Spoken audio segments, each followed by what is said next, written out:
Success Insight shares the stories of the people with passion and drive who make things happen in the world. Here's your host, Howard Fox. Hello, everyone, and welcome to an episode of the Coaching and Consulting Insights series on the Success Insight podcast. Our guest today is Idy Uyoe. Idy is an Olympic scholar and sports marketing specialist. Now, you may recall that Idy helped kick off the second year of Success Insight when he joined us for the episode number 2 in January 2020. After 12 years of delivering value for corporate clients at IBM, Idy decided to pursue his passion for sports, primarily in the areas of marketing, events, and content creation. Idy provides strategic consulting services for global brands, international sports federations, Olympic committees, municipalities, and collegiate bodies. We invited Idy back on the Coaching and Consulting Insight series on Success Insight podcast to chat about the Olympic Games in Tokyo of this year. Now, you'll recall they were postponed in 2020, and they literally just ended this month. So what a perfect time to bring Idy back on the show. Idy, it's a pleasure to have you back on Coaching and Consulting Insights on the Success Insight podcast. Thank you for having me, Howard. It's a pleasure to be here. You know, as the Olympics were on, I was watching your Facebook post and what you were sharing, and I got to thinking it'd be kind of nice to have you back on the show. And I do appreciate you taking the time out of your busy schedule, really to chat about the Olympics this year that just ended. I mean, you were on our show again back in January 2020. Who could have guessed the year we were going to have back in 2020? So, just kind of share with us, bring us up to speed what you've been working on, and then let's get into the games that just ended.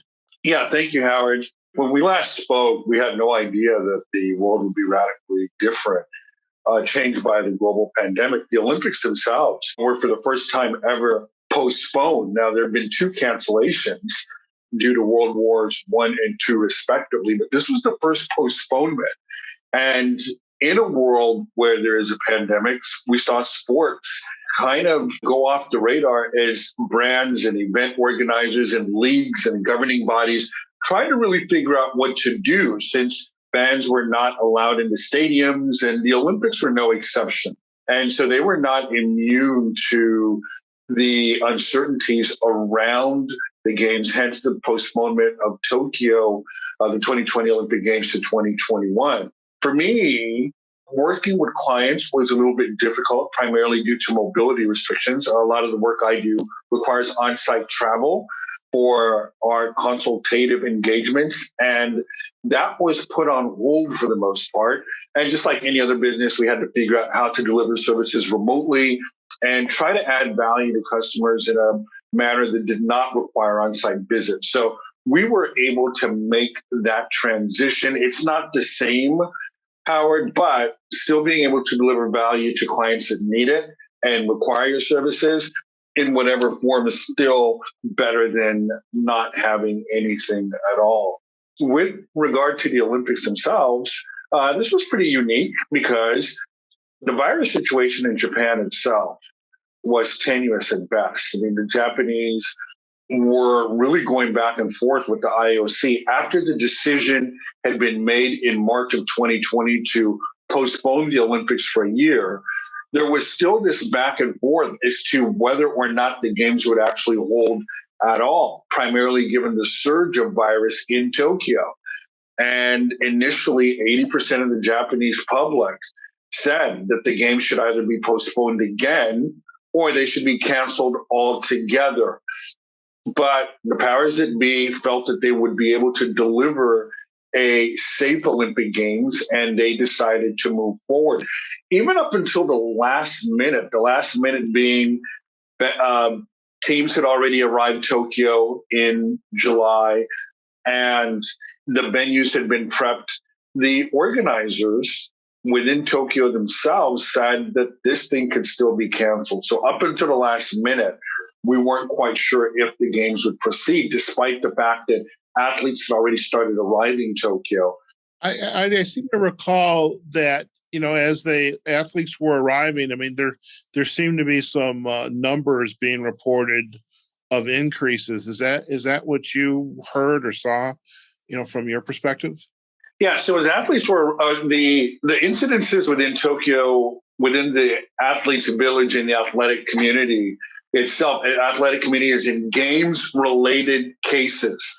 Athletes, coaches, members of delegations from the respective countries, those were less than 0.001%, I believe. I think that out of a sample size of 11,000 athletes, coaches, and officials, less than 300, if I have my numbers correctly, tested positive in any kind of way. And there were no fatalities as a result of the COVID-19 virus. So the bubble, if you will, seems largely to have held, though there were some cases. And there were groups that did not even take a chance. For instance, the USA women's gymnastics team opted to stay at a hotel in Tokyo rather than expose the team to the athletes' village, where the protocols from the people I've spoken to while at the games said that the protocols were quite strict, as in submitting to tests at least twice a day. You're on lockdown. You can only arrive at the venues a certain time as a coach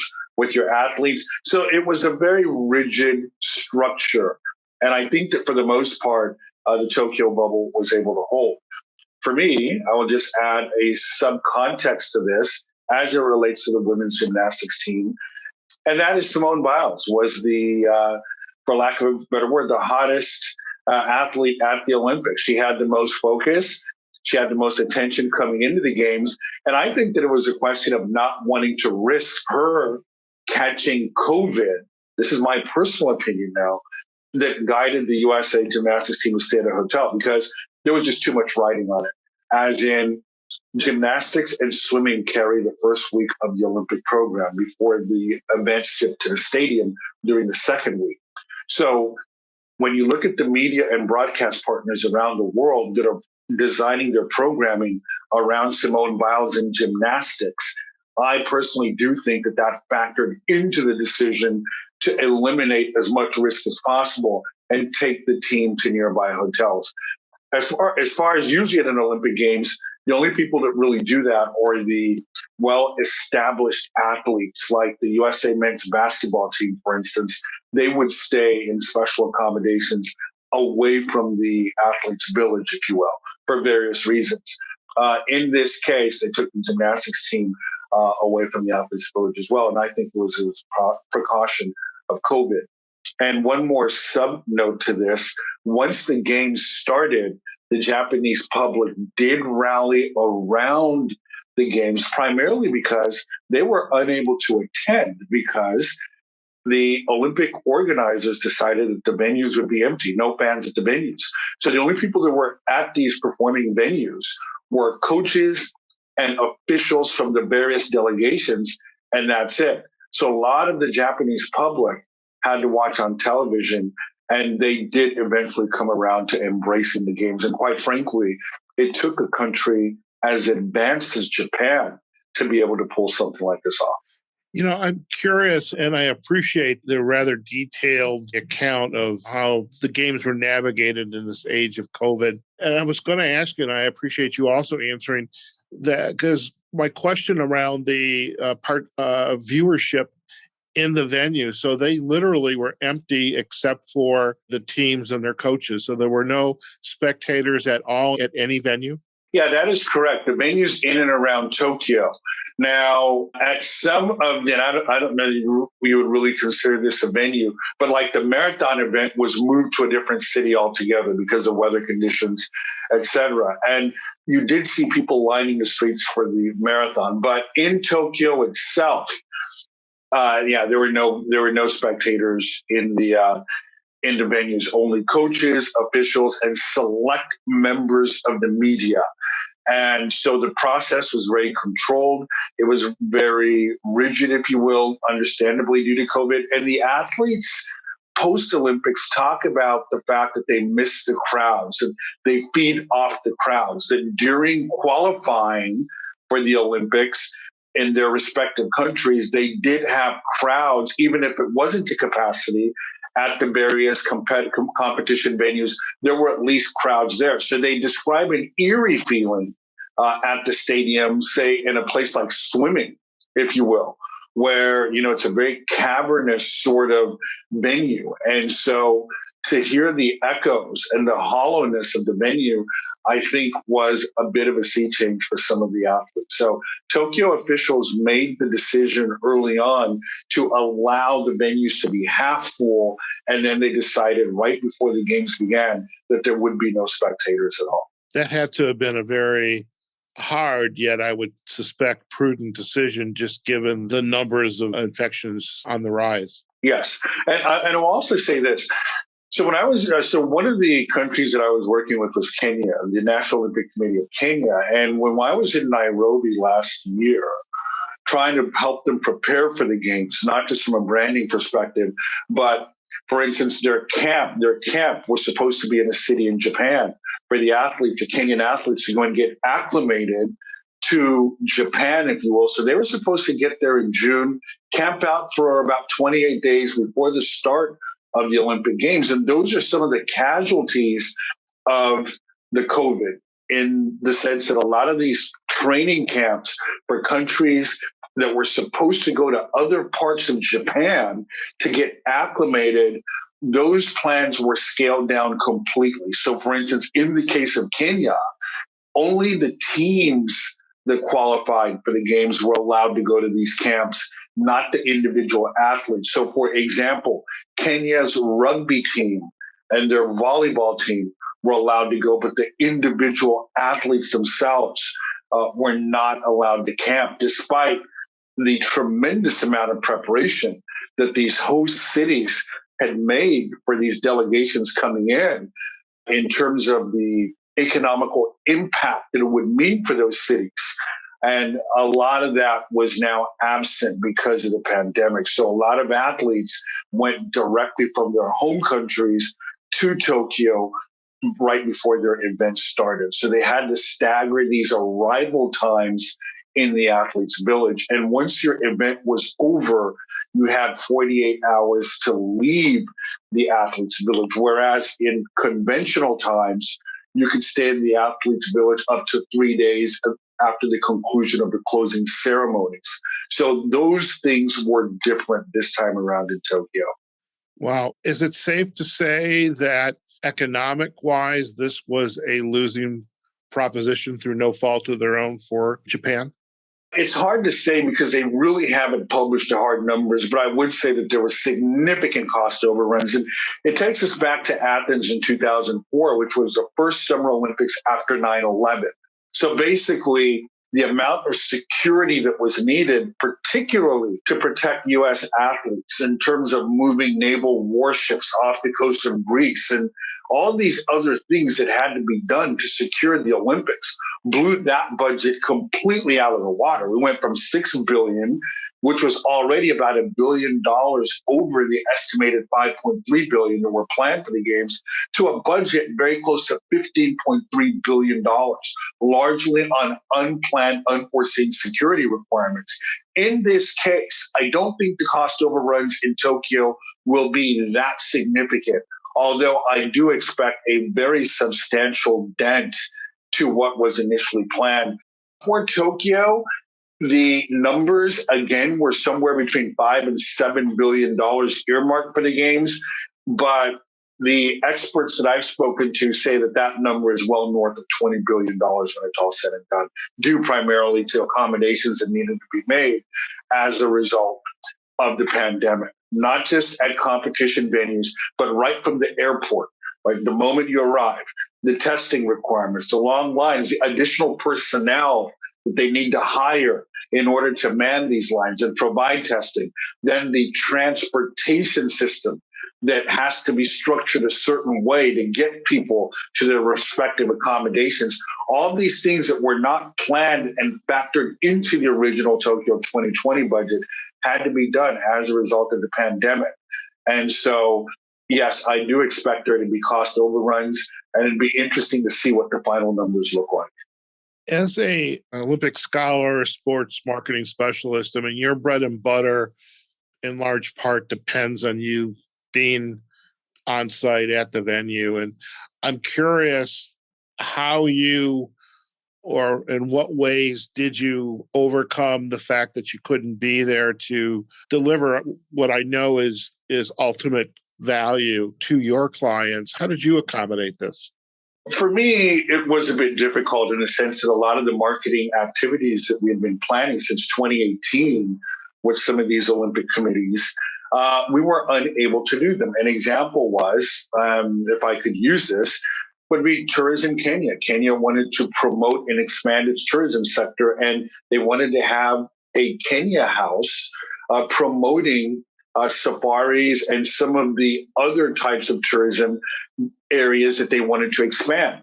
And so the Olympics was to be a vehicle for doing that. And this was a proposition that, though it had not firmly been concluded, intense studies were made to the cost implications of doing that.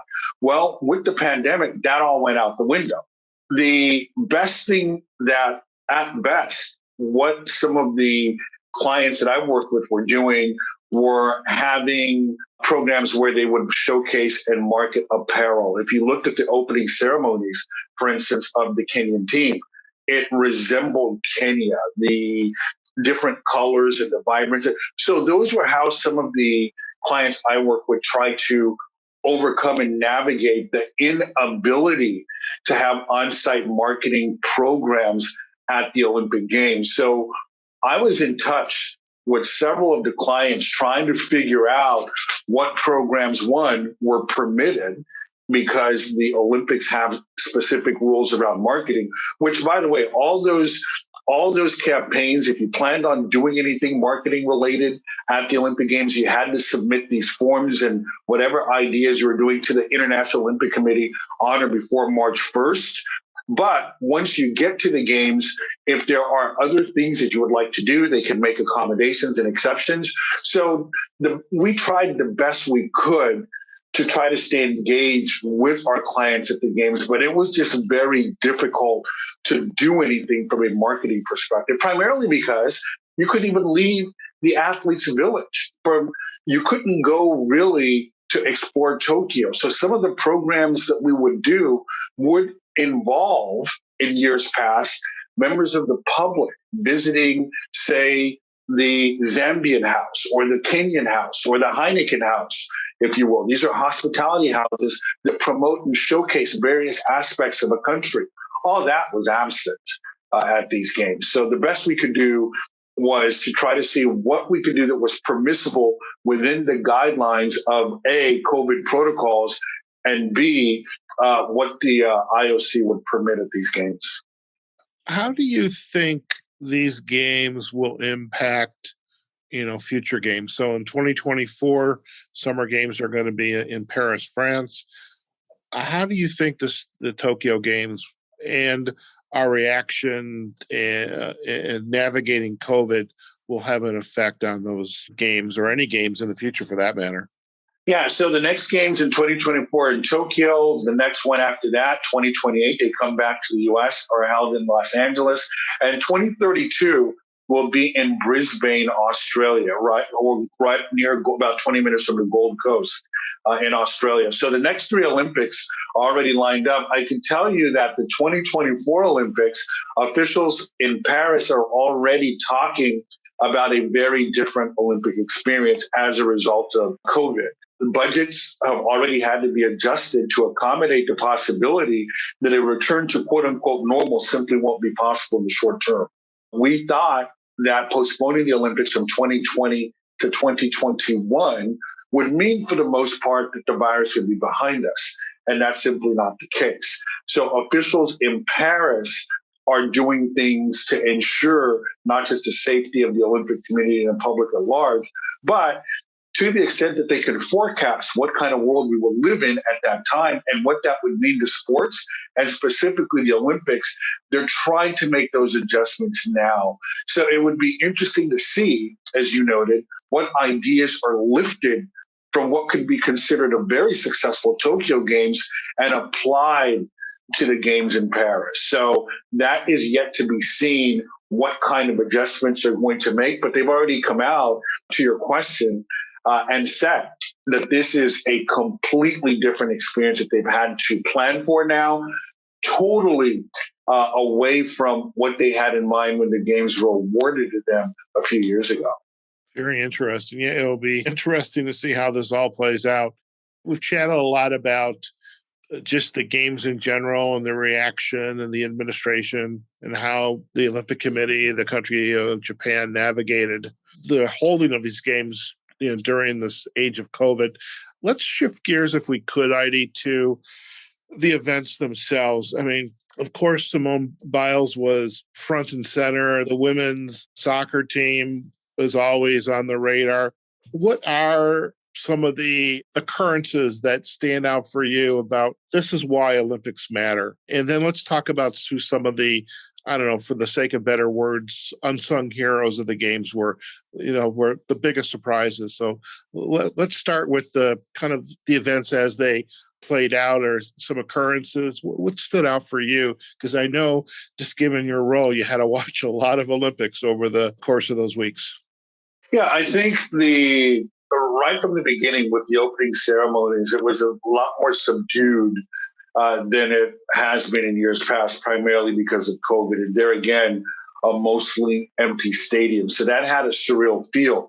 But let me start with the marketing elements of the games. Right from the opening ceremonies, the big brands that got involved or extended their footprint in the games, right as the teams were marching into the stadium during the Parade of Nations, we saw the continuation of big brands like Ralph Lauren outfitting the U.S. Olympic team, if you will, and then the British team being in previous Olympics being kitted by Stella McCartney. That was replaced this year. And the Italian team being outfitted by Giorgio Armani.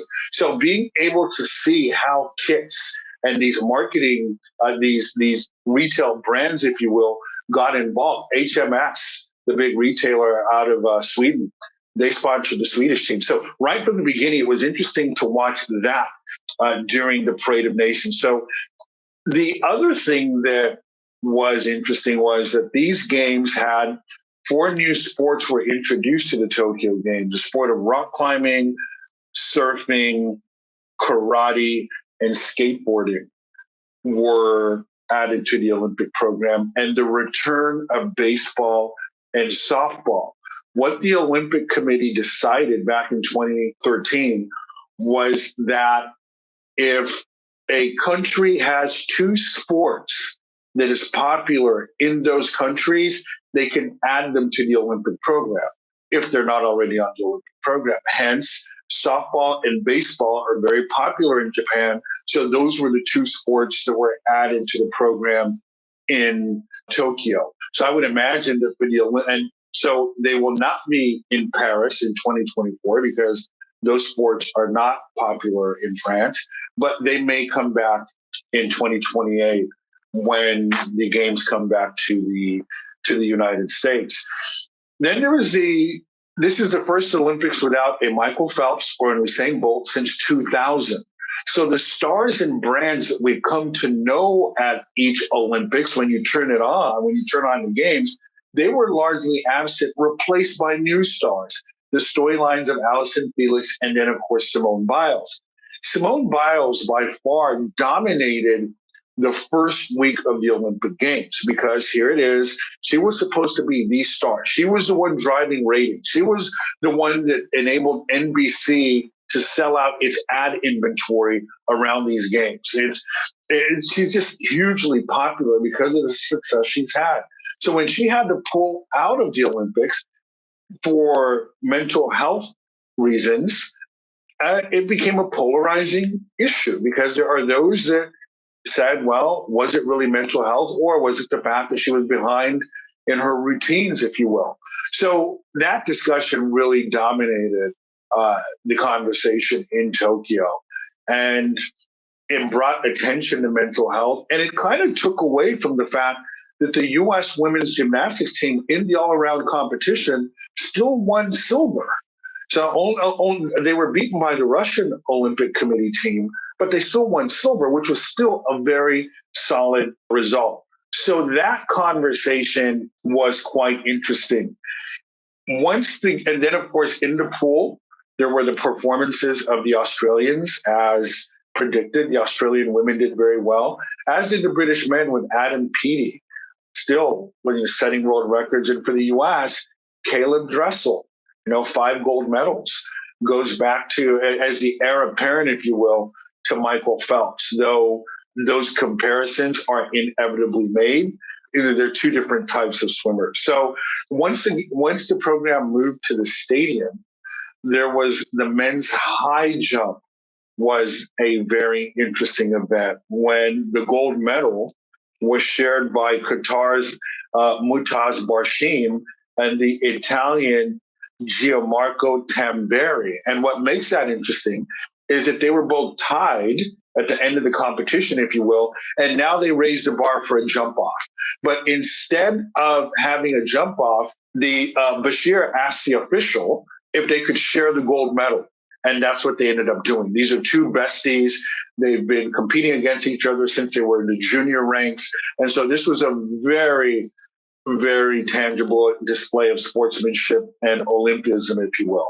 I have a question about that, Idy. I remember that story and seeing it. Was this unusual, or was this at the discretion of the Olympic Committee, the officials? Because I thought that's fantastic. However, there are those that will say they should have competed until one of them was the winner. Yeah, so this is a rule that the World Athletics, which governs the athletics, so the officials that oversee the events at the Olympics are from that sports federation. So not the Olympics per se, right? So the Olympics are the umbrella, and then each sport brings its own official, its own judges, and its own rules to competition. So the rules of World Athletics, when it comes to the high jump, really should be, if they're tied at a certain point, then they now raise the bar by a certain amount, and then there's a jump off.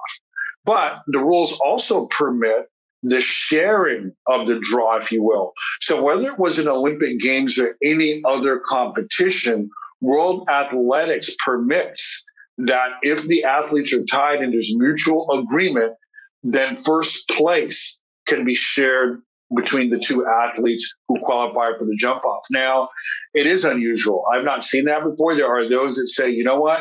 They could, neither athlete was injured. They could have jumped to see who is actually the best. We go to the Olympics to see who's the best, not to, engage in, shared negotiations for a medal, if you will.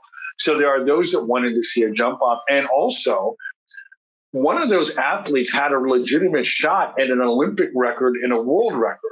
But because they agreed to share the medal, that ended the competition. So you could not say that one athlete would continue and go for the world record, because if he now clears that bar, he wins the competition. So in some way, it muted the enthusiasm for the event to some people, because we were deprived of seeing these athletes that were easily clearing this height go for an Olympic or world record. Like in the case of the pole vault, the gentleman from Sweden absolutely took a shot at the Olympic record. And that's something that was absent in the high jump. So to answer, the long answer to your question is yes, the sports governing body, which is World Athletics, permits the sharing of the top result if neither athlete wishes to continue. So it is very, very unusual. A couple more questions. Allison Felix, tell us about her story. Allison Felix first competed at the Olympics, I think it was in 2004 when she was 18. And so she is now a mom, and she had a very public split with Nike, which was her primary sponsor. When she was pregnant with her child, Nike, according to Felix, as she recounts, kind of withdrew elements of the sponsorship, was not using her in as many campaigns, and was not interested in renewing the agreement. And so she felt that she was being penalized because she was about to become a mom. So she started her own brand called Athleta, Athleta, and she returned to run at the Olympic Games under the Athleta brand. And so she ended up winning a bronze medal in the women's 400, which then tied her with Carl Lewis as the most decorated U.S. Olympian track athlete, not overall athlete, but track and field athlete. And then She competed in the women's 4x400 meter relay, which was won by the U.S., and that gave her her 11th Olympic medal, thereby making her the most decorated U.S. Olympian track athlete in history. And given those results, it is not likely that we have seen the last of Allison Felix. The World Championships of Track and Field will be held in Eugene, Oregon next year. And there is every possibility that Allison Felix will continue to compete all the way into Paris. And let me just point out a couple other things from athletics that was a storyline. Marcel Jacobs of Italy ends up winning the men's 100 meters out of nowhere. That was unexpected. Sydney McLaughlin sets a world record in the women of the U.S., sets a world record in the women's 400 meter hurdles. And then Kristen Warholm of Norway just shatters, destroys the world record in the men's 400 meter hurdles. So those were outstanding performances in track and field that perhaps came unexpectedly, if you will. In the case of Warholm, we expected him to win, but not to shatter the world record the way he demolished it like that. Are the athletes continuing to get bigger, better, stronger, faster? That's probably a line from a $6 million man back from 1970s. Are they getting just that much better? In some cases, yes. I mean, $6 million man, Colonel Steve Austin, a man barely alive. Yeah. I think in some cases, yes. For instance, in the men's 100 meters, the time of 9.80, the winning time of Marcel Jacobs, was well below what Usain Bolt ran in his 3 Olympic victories in 2008, 2012, and 2016. So there was a little bit of attrition there in that event. But we did see world records fall under very difficult circumstances. I do think that the training methods, the nutrition, the equipment is getting better. I mean, there a little bit of controversy with these shoes that Nike has come out with that say that it gives athletes an unfair advantage from previous years. But, well, the shoes are, in fact, legal. They're high-performance shoes. And so we can't say for sure if it's just the shoes in this case, but the equipment overall is getting better. Training methodologies are getting more sophisticated. We've seen the introduction of all kinds of technology, software to aid in everything from sleeping to counting calories to when you should train to muscle fatigue. I mean, so the regimens are becoming much more intense, if you will, and much more ubiquitous, right? Because, for instance, we would only see athletes from some of the wealthier countries able to afford to use some of these new methodologies. But now we're seeing these being perhaps a lot more pervasive. So a lot of the technologies that are available to first world countries are now also available to athletes that don't come from some of the wealthier nations. And that is closing the gap, if you will, in terms of some of the competitions and medals won from countries perhaps that in years past did not have the same level of training sophistication. Idy, I host another series on Success Insight called Mindset Monday with Andre Martin. Andre is a golf professional. She's a coach. She's also a business coach in her own right. And we always talk about, quote unquote, mindset and how the athletes are training to be high performers in the world of golf. And in golf, she has shared that the athlete has, any number of coaches. I don't know the exact number, but you've got a short game coach, a drive coach, a putting coach, a nutritionist, an exercise coach. Are there athletes or there teams that are having all of that, as they prepare for these world-class events? And you kind of just, I think, answered the question in a way.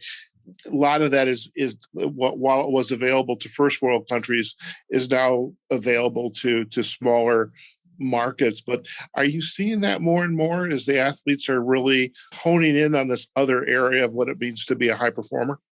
Yes, because of the amount of data that comes in and the way that the data is now interpreted. So everything a high performance athlete does primarily is there's data around it.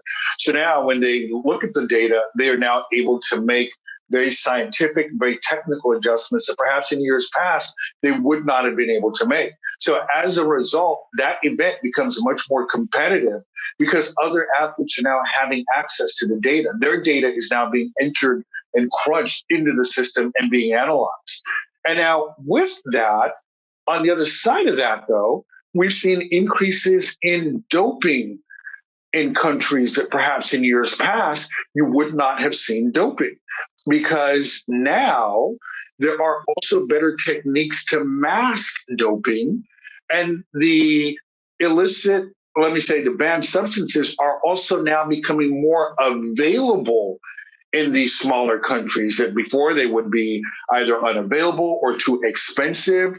But as some of these athletes are also having access to some of these doctors that have been associated perhaps with performance enhancing drugs and techniques, and they're having access to some of the agents that encourage these, because these agents represent the athletes, and the athlete's performance directly ties into the commission that an agent makes if the athlete wins. So if an athlete wins, say, a major marathon or a major event or something, that athlete is much more marketable, and so on and so forth. There's that multiplier effect that benefits the agent. So a lot of these agents now do go to some of these smaller countries and offer, if you will, some substances that they believe would enhance their marketability through high performance. And so that's the other side of perhaps the opening of the world, if you will, to technology and data and access, because it also provides the ability for the athletes to get things that perhaps they should not or would not have in years past. And because of the fact that you have agents involved, getting access to these substances is no longer a financial issue. They can now have access. So it does work both ways, because we did see a number of athletes banned from countries like Nigeria and Russia and Kenya, not to single out those countries, but we did see the Athletics Integrity Unit, for example, come back and return some positive results, whereby a lot of these athletes, having arrived Tokyo, were not allowed to compete, unfortunately, because of the positive test results. Very good. I appreciate that insight. Now, I have kind of a gotcha question, and feel free to push back on me. I totally get it. You and I know each other well enough. And hey, for the folks who are listening on this episode, this is okay. There seems to be still some sexism when it comes to the Olympics and for, I guess, sports in general. What the male athletes wear versus the female athletes. And I know early on there were some rules that perhaps they were broken, and some team got docked because they refused to wear, the traditional quote unquote skimpy outfit in favor of a more one-piece outfit that was not still very functional for the athlete, but also not as revealing. Anything changing in this area, or is it still a guy's event beyond the athleticism? Yeah, that's a very good point. A couple of things there.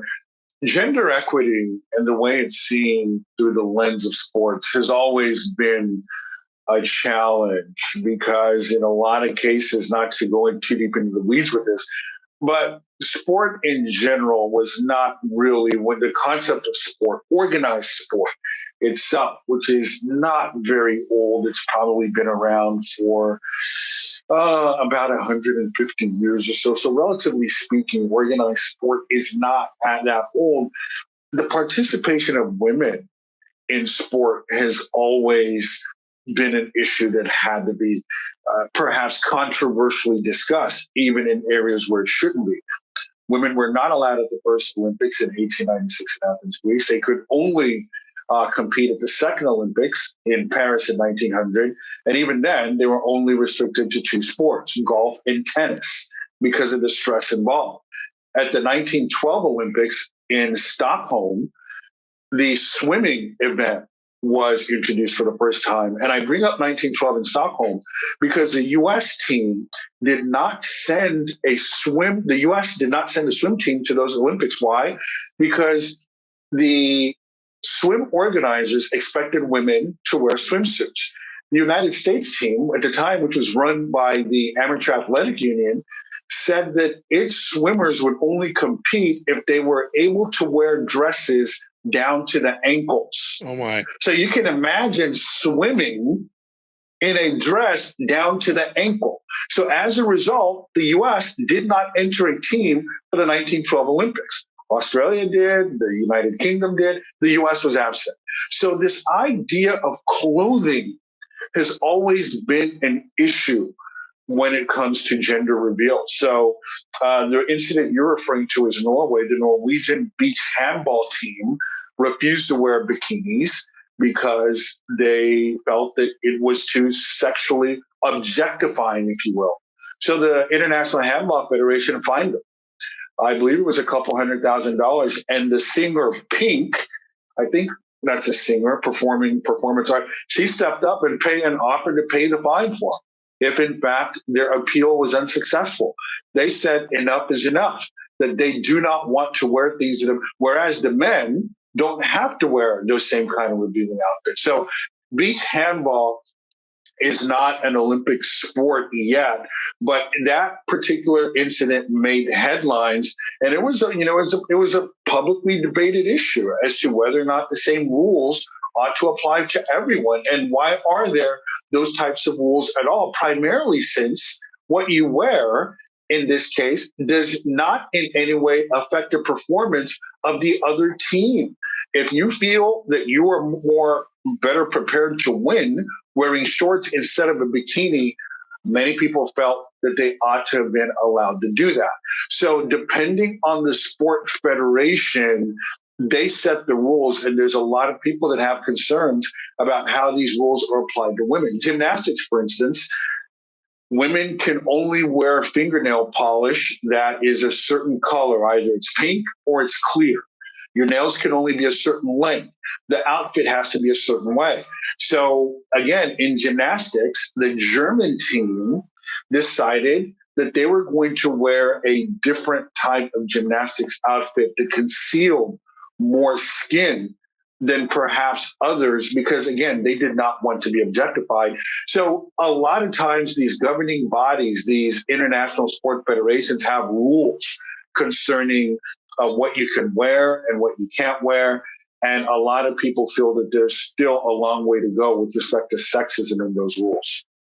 It would seem, from my vantage point, my lens, which is far removed from yours, but that topic of clothing, the objectification of women, and getting back to Simone Biles, the how we treat mental health are going to continue to be on the radar for a while, and it's going to continue to grow in awareness. Yeah, you have ambassadors like Simone Biles who spoke out publicly about this. Used to be at the Olympic Games, you had to maintain the stiff upper lip. You could not talk about your emotions. It was a very adroitic type of experience, primarily driven by the Olympic platform itself. It was a platform to prosecute the Cold War. So in that sense, you had athletes used as proxies to fight the Cold War, largely Eastern Bloc countries led by Russia and East Germany versus the West, NATO, the United States, Canada. Okay. So in this case, athletes were not really allowed to show that much emotion. Certainly, if you were not mentally able to compete at peak levels, you were still expected to go out there and compete. And so a lot of attention is now being brought to the area of mental health for athletes and others, right? That speak out. If something doesn't feel right, don't compete. In the case of Simone Biles, she pointed out that she could have been seriously injured in one of her stunts because she does so many incredible things in the air that if she comes down the wrong way, that's instant paralysis. So she did not want to take that risk. And leading into the Olympics earlier this year, top-ranked tennis player Naomi Osaka withdrew from the French Open, citing mental health issues, and she was greatly criticized by not just French Open tennis officials, but others in the sport, saying, what do you mean you don't feel like competing? What do you mean that you can't go out there? So that's really when we started having this discussion.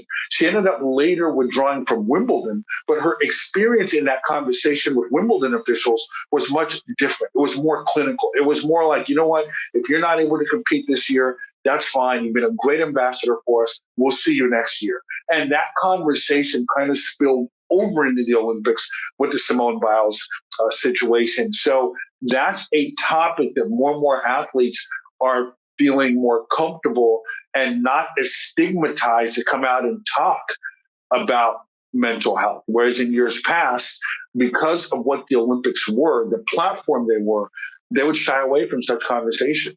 But now they're openly talking about it and they feel it's okay to do so. And many agree with them.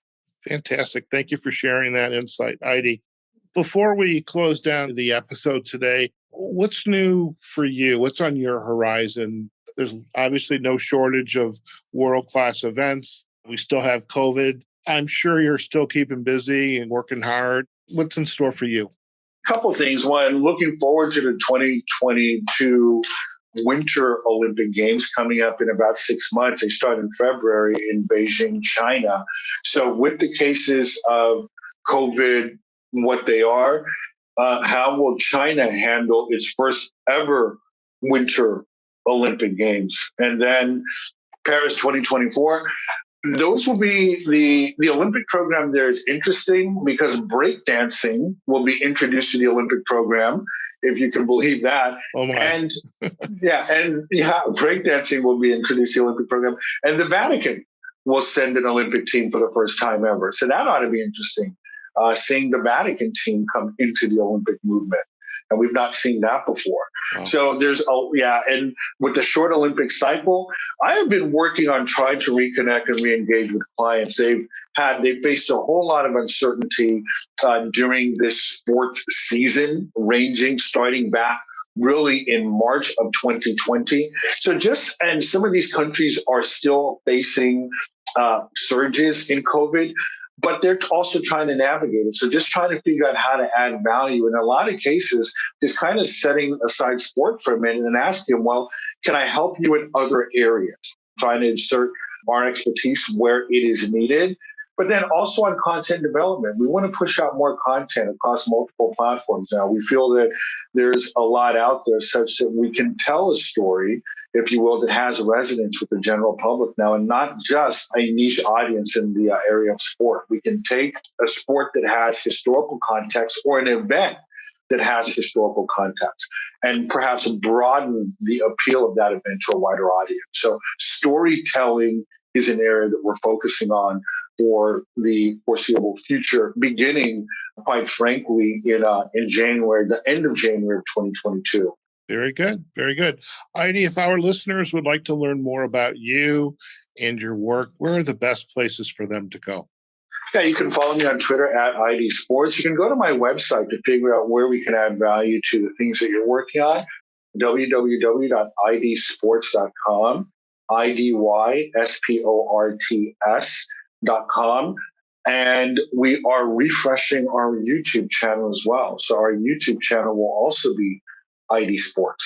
So the best way to get in touch with us would be the website. If you want to send me an email directly, you can do so at IDY at IDYsports.com. So that's ID at IDYSPORTS.com. And we usually try to answer right away.